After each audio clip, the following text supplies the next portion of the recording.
Good morning, everyone. This is Kelly from CARES, and in this training, we're going to just go through a preview of the updated data elements that will be being deployed on October 1st. The first thing that I want to let everybody know is that the changes that are happening, they're going to affect permanent housing projects, our runaway homeless youth projects, and our SSVF projects. Those are the three types of projects that are going to see changes when they sign in to the database. They're going to see the major changes. There are a few changes to all of the projects in general in terms of changing some wording and removing a few follow-up questions, but it's nothing too severe. For our permanent housing programs, congratulations. The one new data element that is being introduced is not going to require any back data entry on your part. This data element is going to be mapped by our vendor for all clients that are in program on October 1st.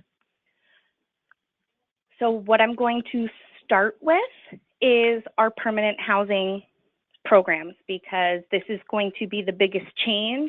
And while it's not so much a huge change within the database itself, it's going to be more, we need to change the way we think about how we enter the data with this data element. So I'm going to open up a permanent housing admission form. I'm going to open up a blank one so that you can see what it is that I'm talking about. So the first change is going to be the field that is always said intake date. It is now going to say project start date. This is the biggest change that HUD is making. So I'm just looking through all my papers right here because I want you to understand what the logic is behind this change.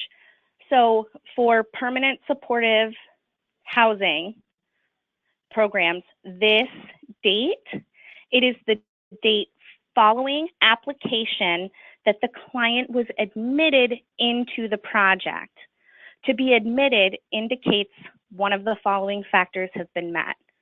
One, information has been provided by the client or from the referral indicates they meet the criteria for admission. An example of that would be chronic homelessness is required. The client indicates that they have a serious disability and they've been homeless long enough to qualify, though all documentation may not have yet been gathered.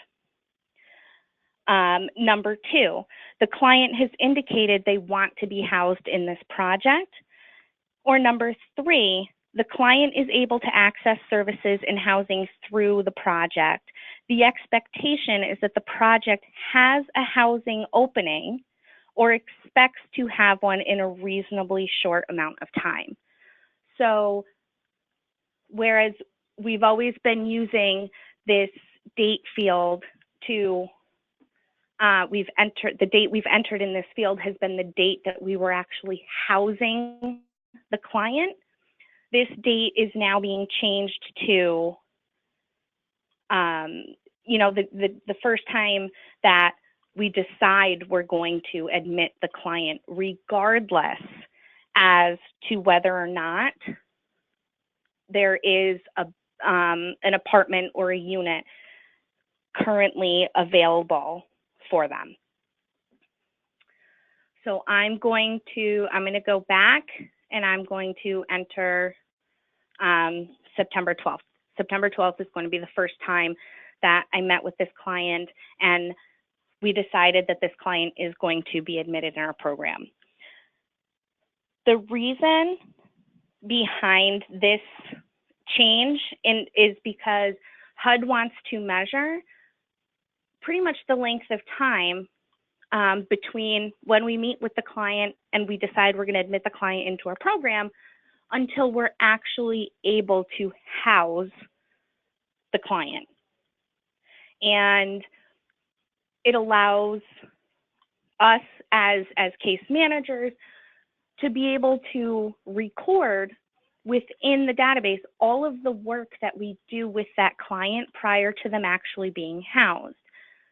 Prior to this data element being changed, the only way programs could record all that work that they do with the client was if they used a multi-step admission form. Changing this data element now is going to allow all of our programs that use the single-step admission form to do the same thing, to be able to record all of the work that they do before housing the client. So we're going to enter the project start date, and what you'll notice is that there is no longer right next to the project start date the residence drop down. And that's because the assumption is that the client has not moved into housing yet.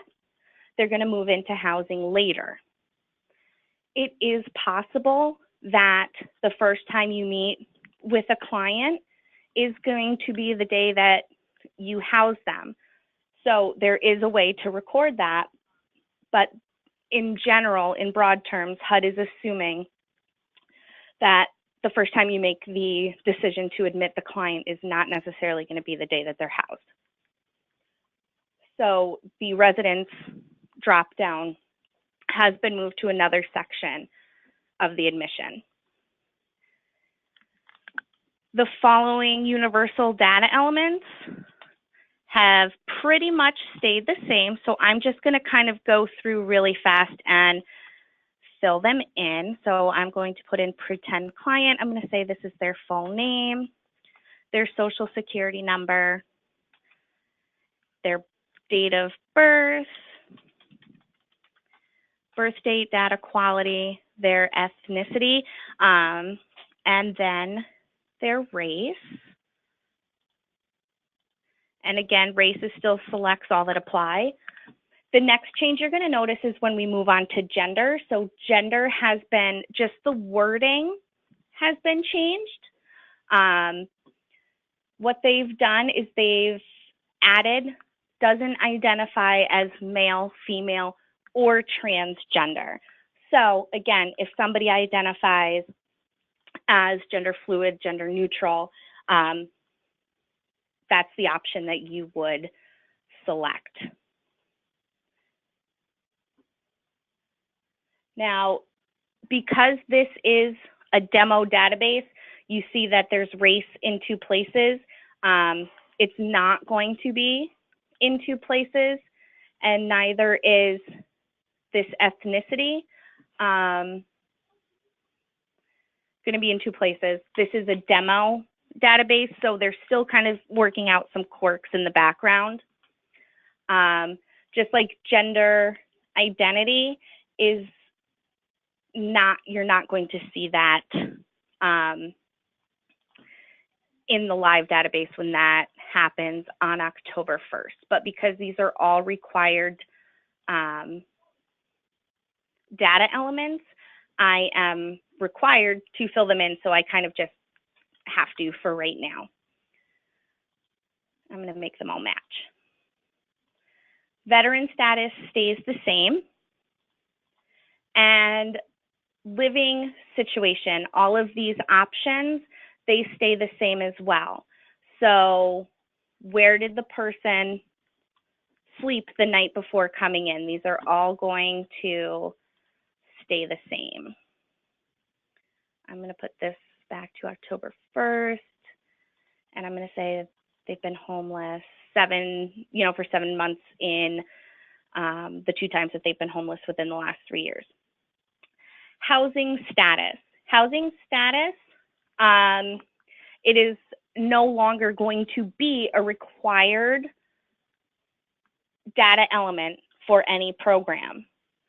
If housing status is a data element that your program is interested in collecting for reporting purposes, you can just let us know that, and we can add it.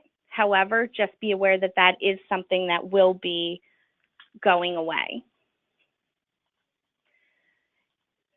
Income stays the same. If they have income, you're going to select the type of income that they have, and you're going to put in the amount. The only change that occurs with non-cash benefits is that temporary rental assistance and the Section 8 housing non-cash benefits have been removed. Covered by health insurance is going to stay the same. If you say yes to covered by health insurance, you have to select the type of health insurance that the client has. When we move on to the special needs section, what has happened is that as soon as you select yes to any of these special needs, I'm going to select yes to mental health. Instead of the 3 follow-up questions that have always been there, we have, is it expected to be of long continued duration and indefinitely impairs their ability to live independently? That's the follow-up question that is going to remain. The documentation on file follow-up question, as well as the receiving treatment or services follow-up question, have been removed by HUD. Domestic violence stays the same, just like it did before. And now we have this housing move-in date. Our rapid rehousing programs are already used to seeing this, but our permanent supportive housing, this is going to be new for them. So the first time the client comes in and we're admitting them into the program, we are asked, has the client been placed into permanent housing? If we have not actually placed them into an apartment or a room or something like that, we're going to say no, that has not happened yet. And I'm going to leave it as no because I want to show you what it's going to look like once we do house the client. Now, again, because this is a demo database, the 2 data elements that have previously been required by CARES, individual family type and zip code of last permanent address, they don't display in this demo database. But just know, across the board, individual family type, that data element, is going to be going away. And that's because it was something that we used for reporting purposes previously. And after the last round of data standards that were deployed, the way things have auto-calculated on the back end, we no longer need that data element for reporting purposes. We're able to use other auto-calculated elements to report on families and individuals and things like that. Zip code of last permanent address will be staying, so just keep that in mind. So now I'm going to process this client's admission, and just like before, I have to put them in a household. Now, again, a client's household start date is not necessarily the date that we housed them. A client's household start date, the first time they come into a program, is going to be the same date as the date we admitted them. And what Foothold has done, and it makes me so happy, is that underneath their admission date right here, it's in gray, which I'm not thrilled about. I wish it stood out a little more, but it says click to insert below. So you can now just look at the admission date, click that, and the household start date is going to fill in with the client's admission date for us. And then we're going to click on continue, and we're going to go through the same as before. Do we want to add another household member? And I'm going to say no, and I'm going to click continue. And then I'm done with the admission process. Now, again, this is a demo database, which is why you didn't see any consents for data sharing or consents to participate in the HMIS database. So that's what the admission form is going to look like now. It's actually more condensed than it was before, which is super exciting.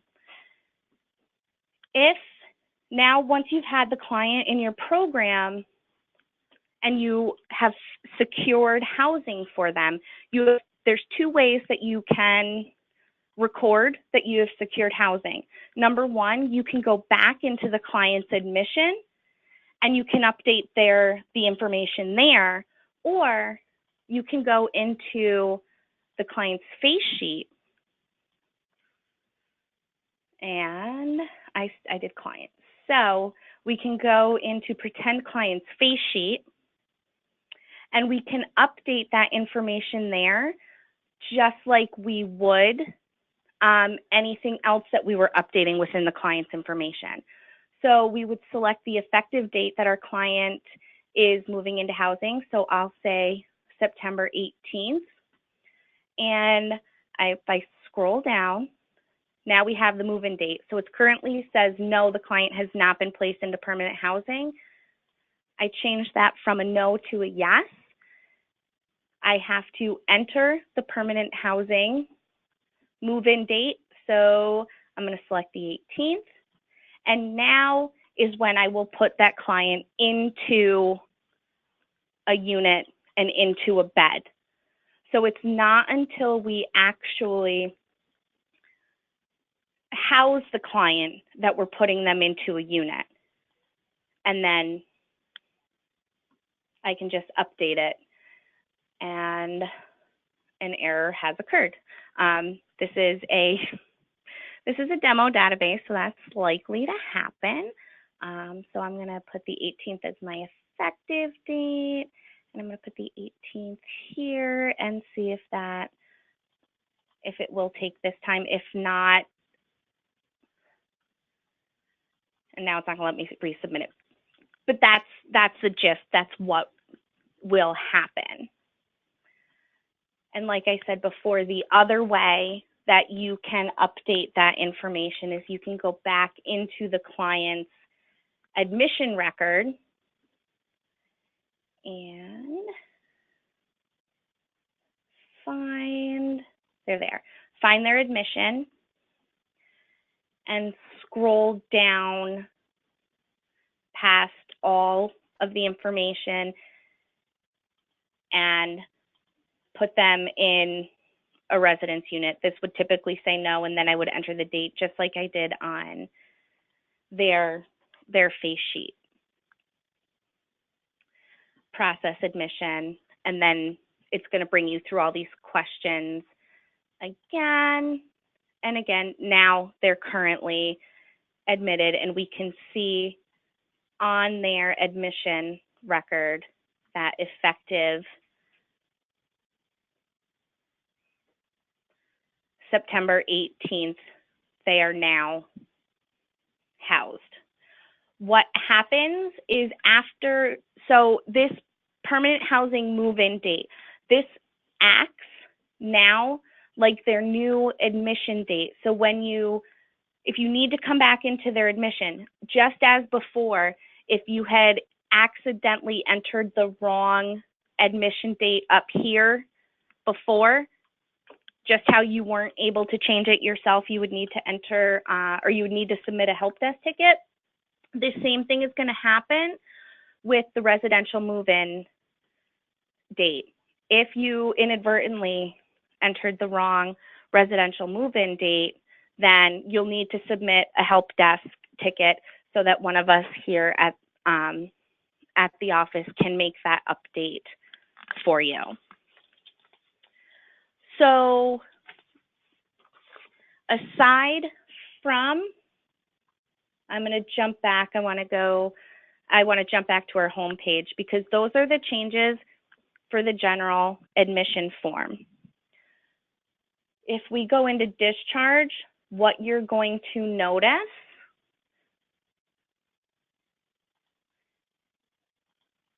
when we process a discharge is simply,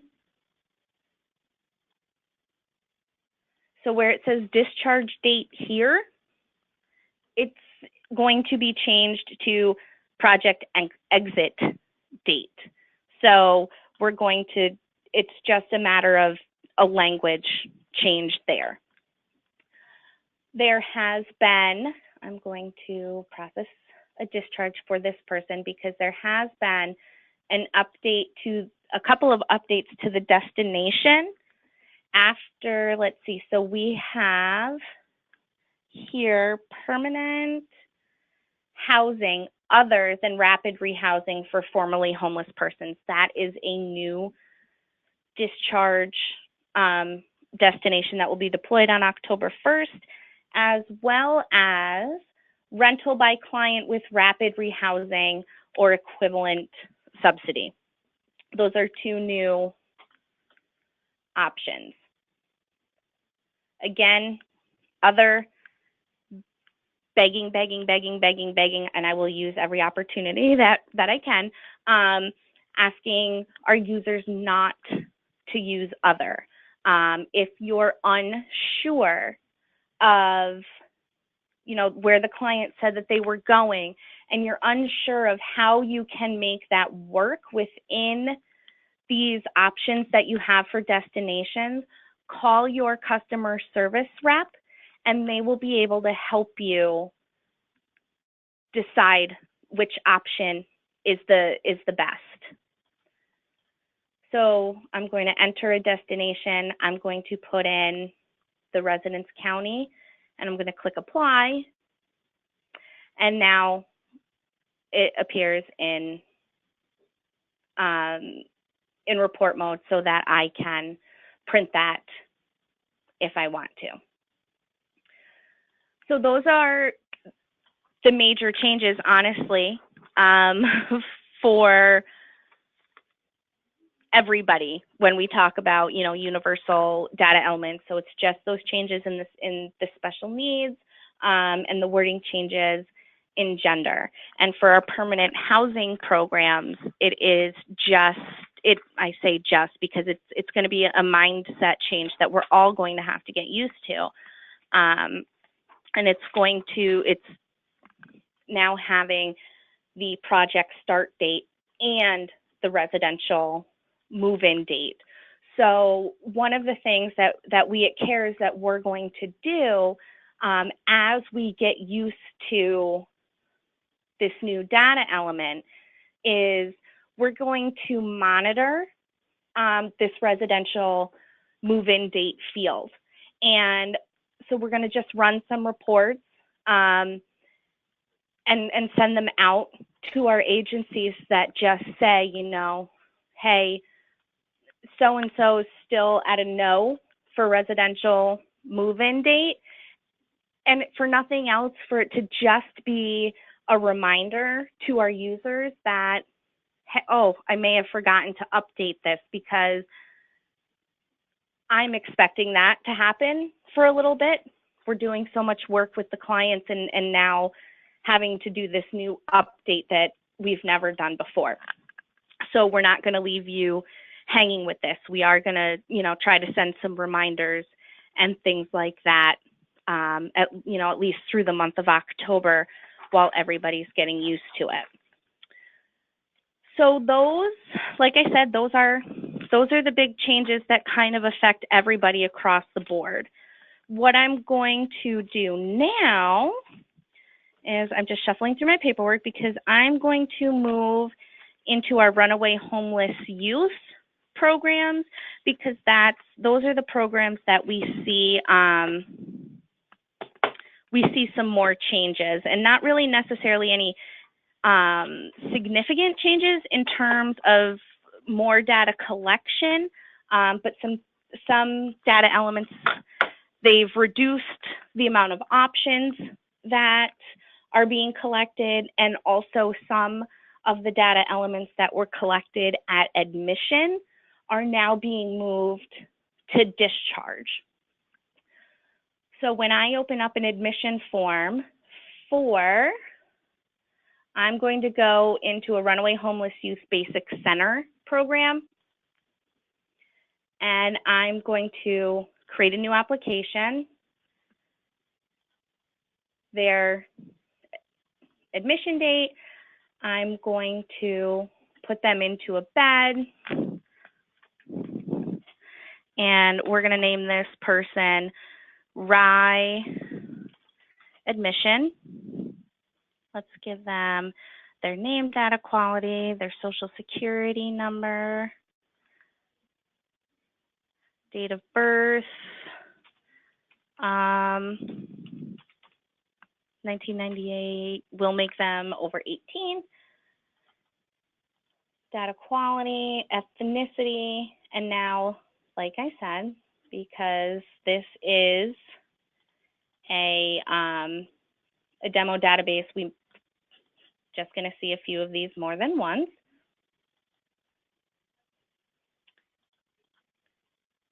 I'm going to say no, they're not a veteran. I'm going to give them their living situation information, indicate whether or not they're covered by health insurance or have any of these special needs. Now, because for our RIE programs, they don't ask about HIV/AIDS status, what you'll see is that you guys have to answer yes or no for disabling condition, since not all of the special needs are collected. So it's just yes or no. And now we have the RIE specific elements. So we have the date of status determination, which is typically the admission date, especially for basic center program. And now what they've changed the wording from RIE BCP status to youth eligible for RIE services, and that's yes or no. Again, if you answer no, you have to select the reason why these services are not funded by the BCP grant. So it's just out of 8 range, they're award of the state with immediate reunification, ward of the criminal justice system, immediate reunification, or other. If you answer yes, you're going to have to answer whether or not they're a runaway youth. And that's yes or no.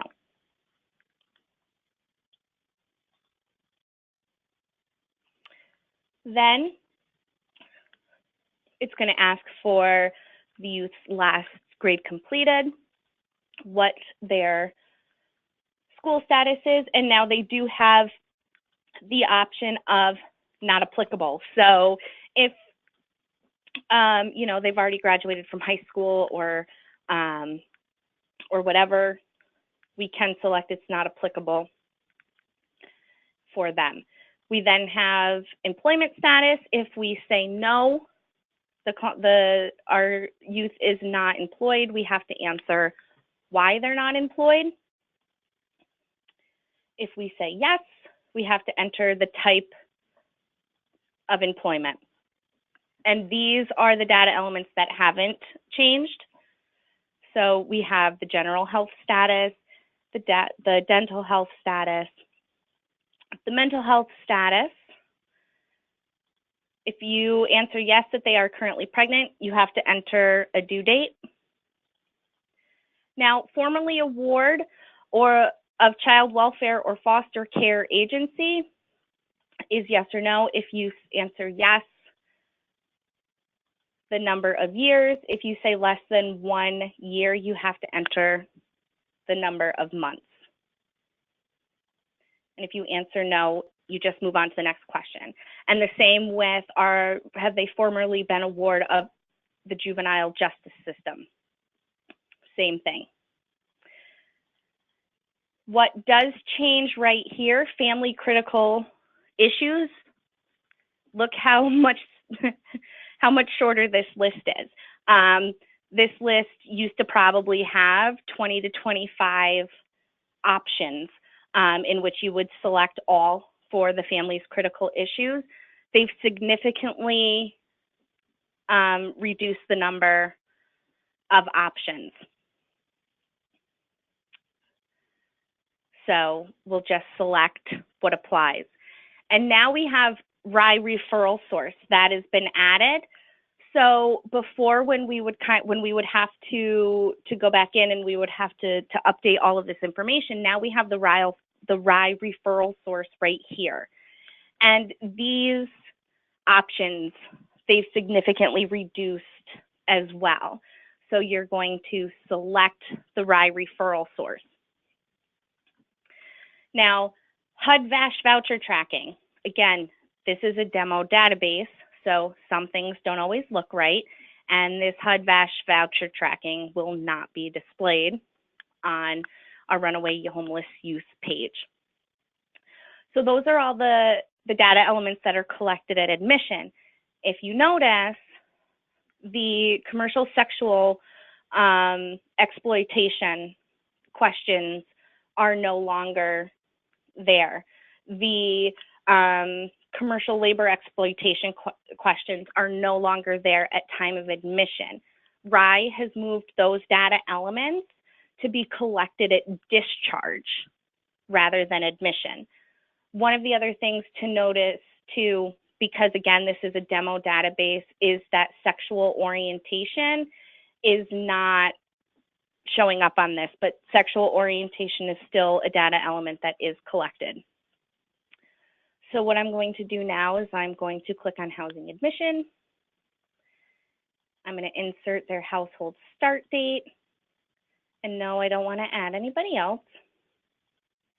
And now I can open up their admission form and I can look at that and make any updates if necessary. So that is what our RIE admission forms look like now. You know, RIE, the Runaway Homeless Youth funding source, they did decide that asking questions about sexual exploitation and labor exploitation upon admission, especially when the child or the youth is not necessarily comfortable with you yet, they weren't, you know, there were a lot of client refused, client doesn't know, or data not collected when they were looking at the reporting nationwide. So moving it to discharge when we've had some time to work with our clients and to develop relationships with them, they decided to move those data elements from project entry to project exit. Next, let's see, we have the RIE service connections. So one of the elements of our Runaway Homeless Youth programs is that they do have to record the services that were provided. So if I go into a basic center program and I go into the contact log to create a new one, we can see we have our RIE services here. And what they've done with this data element, they've reduced the data collection. So previously, there were some more responses. Now they've kind of condensed it, and they've changed the name. It used to just be called services provided. Now they're calling it service connections. There's only you know, hooking them up with services is only a requirement just one time during their program stay. I mean, obviously, as everybody has been doing, every time they meet with them and provide services or referrals for them, they've been recording that information in here. But just keep in mind that they've lessened this just a little bit. So I'm going to say 1 p.m. That's my default for everything. And I'm going to say 5 minutes. And I'm going to say that we did some CSL I'm going to click on continue, and now I have it there. So the RIE service connections options have been reduced. When we discharge a youth from our program, we have now, in addition to just processing their discharge, we also have their aftercare plans. So if we click on RIE aftercare plans, select our client that we're going to be discharging, and now create a new aftercare plan for them. And we have to click on update so that we can update this information. So the information date that's going to be entered here is going to be the client's discharge date.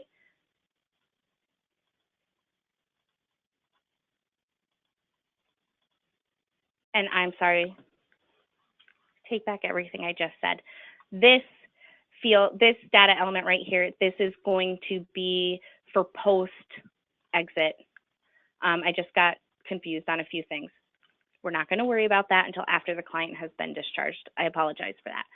So, discharge from our basic center, we're going to click on process discharge first. And we're going to discharge from our current program, and I'm going to click continue.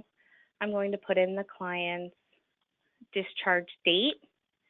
And now we have our commercial sexual exploitation / sex trafficking questions. So now we have have you ever received anything in exchange for sex?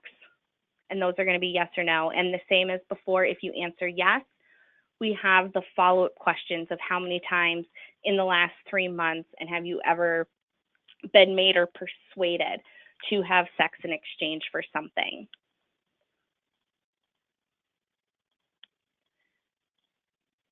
And we'll just answer those.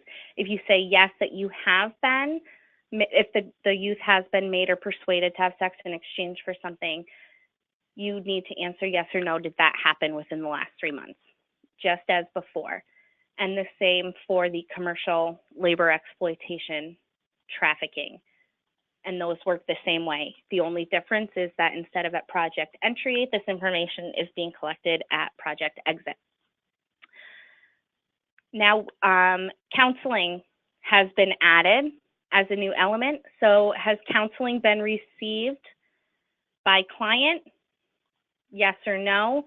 If you say yes, you have to identify the types of counseling that have been received. So individual, family, or group. And because it says types in parentheses, this is a data element that you should be able to select more than one. But because it is, again, a demo database, it will look different when it goes live on October 1st. You also then have to enter the number of sessions of counseling that this youth has received by the time they have exited the program. And now the total number of sessions that are being planned in the youth's treatment or service plan. And is a plan in place to start or continue counseling after exit? Yes or no?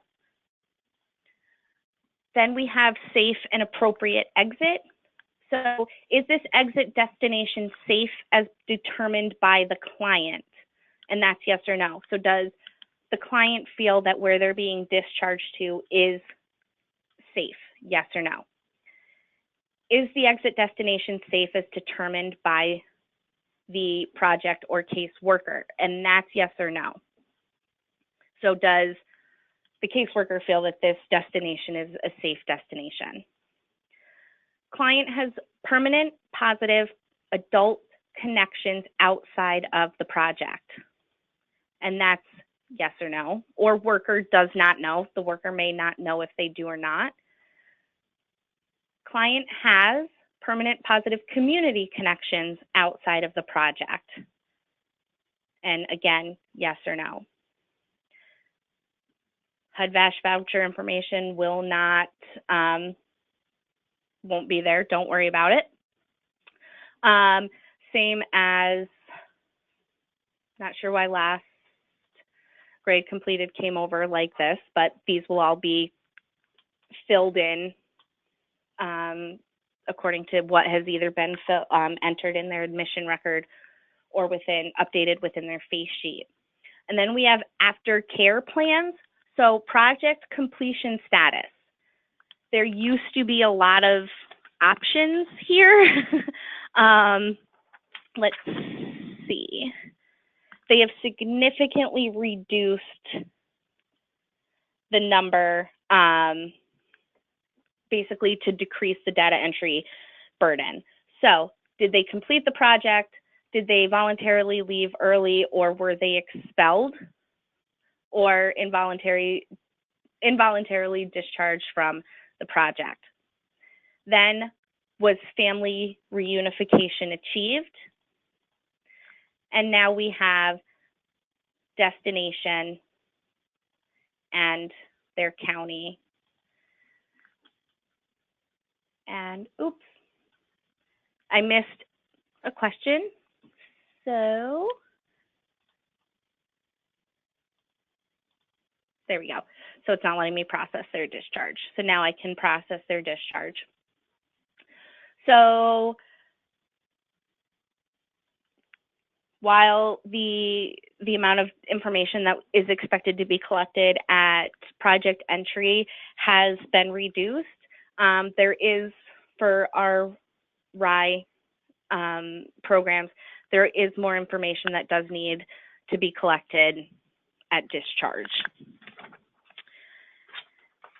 After our runaway homeless youth, the other program type that there are some changes to that I want to go over is any of our VA programs, specifically SSVF programs.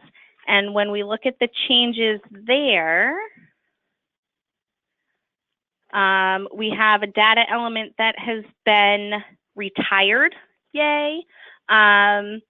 And we have a data element that has been changed into a drop down. And then you did see the HUD-VASH voucher tracking and HUD-VASH exit information. Those are specifically for our HUD-VASH programs. So we're going to jump right into SSVF so that they can just see what this looks like. So I'm going to change my program to, I'm going to do an SSVF prevention. I'm going to click on continue, create new data element. I'm going to select their project start date.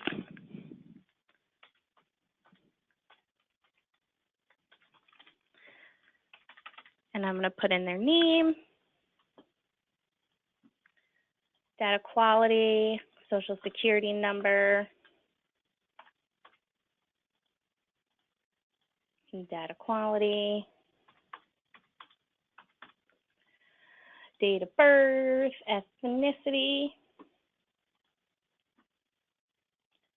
gender, and their race and ethnicity. Again, I want to make sure they match. Gender identity will not be displayed on the SSVF form. I'm going to say that they are in their own rental with no other housing subsidy. They've been there for a year or more, and did they stay less than 7 nights? I'm going to say no. We'll give them their income.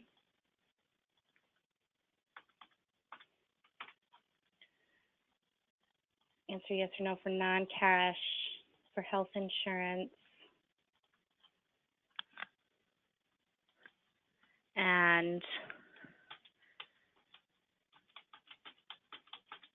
we have our special needs and disabling condition. Domestic violence. Now, connection with SOAR is still in the same spot. and that's yes or no. We have our last grade completed. Veteran status, yes or no. We have, if we say no, then discharge status, branch of military, all that information no longer becomes required. If we say yes, they are required. So what is their discharge status? Which branch of the military did they serve in? The year that they entered, the year that they separated. VAMC station number. This is the data element that you used to have to type it in. Now it's going to be a drop down, and you will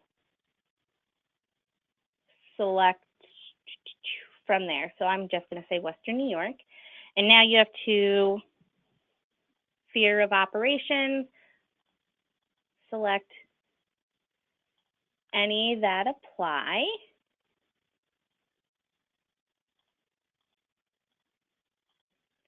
And I'm just going to say no to all of these.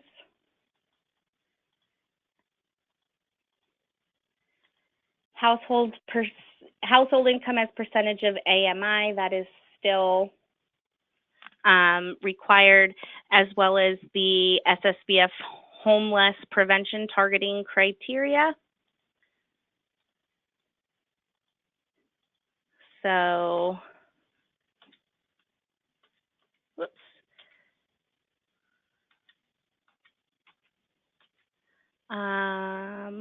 I'm just going to answer no to all of these.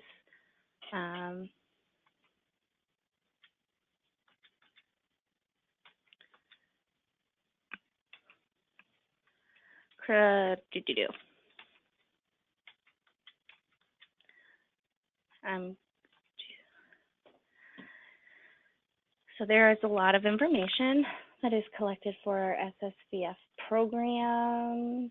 Oh, wait a minute, no, I'm gonna say no, we don't have a household size of 5 or more. This isn't a female. Housing prevention application total points, that's still a required data element. I'm going to put in a score. I'm gonna put in the grantee targeting threshold score.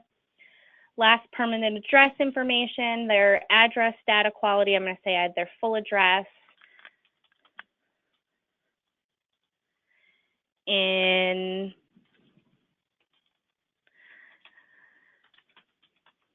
I'm going to say that is in New York with a zip code. Now, use of other crisis services. This is not going to be, it says that this has been retired from use by the VA. So use of other crisis services will no longer show. And then we're going to process our admission. Their household start date the same as their admission date. And no, I don't want to add anybody else. So those are all of the major changes. Like I said, so there's no changes in with our PATH programs. We don't have any changes in our HOPWA programs. Rapid rehousing, there's no changes. Emergency shelter, we don't have any real, big changes, like aside from the removal of those 2 extra follow-up questions for the special needs. Those are all that are changing. If come October 1st, you're processing a new admission, and you do see some changes and you have questions about them, again, as always, contact your customer service representative. They will be able to help walk you through it. In addition to project entry and project exit, admission and discharge, a new data collection stage has been added. So, you know, for our runaway homeless youth programs, for programs that are required to provide follow-up and to record that follow-up within the database, there is a post-exit data collection stage that has been added. And when I misspoke earlier upon processing discharges from our runaway homeless youth programs, after a client is discharged from a runaway homeless youth program, and we follow up with them to see how things are going, we need to record that information within the database. So we'll go into discharge and we will select our basic center program. And now we're going to select RY Aftercare plans, and we're going to click on roster archives, and you can see how the page kind of refreshes real quick, because now what we're doing is these are all of the clients that have already been discharged. So I'm going to select fake name, and I'm going to click on continue, and we can see that on 8/31, aftercare was provided and it was done in person. But I'm going to say, for just so you can see how this form is filled out, I'm going to create a new aftercare plan for them. So I'm going to click on update. The form is going to auto-populate with today's date. And I'm going to say, yes, aftercare was provided. And then you have to identify the primary way that it was provided. So was it via email or social media, a telephone call, a one-on-one in person, or a group in person? And then click on save. So that's how we're going to record aftercare for our runaway homeless youth programs. Again, any questions, please reach out to your customer service rep. We will be able to walk you through this. On our website, under the user resources section, next week, there will be a new packet available for all of our users that is a breakdown of all of the data elements that are collected and explains what each one is. So if you're ever interested into wanting, to understand the purpose behind the data that's collected, that is something that we have created and we are going to put up on our website for you next week. And so that's all I have for you today. So enjoy the rest of your day. I will talk to you all soon. Bye-bye.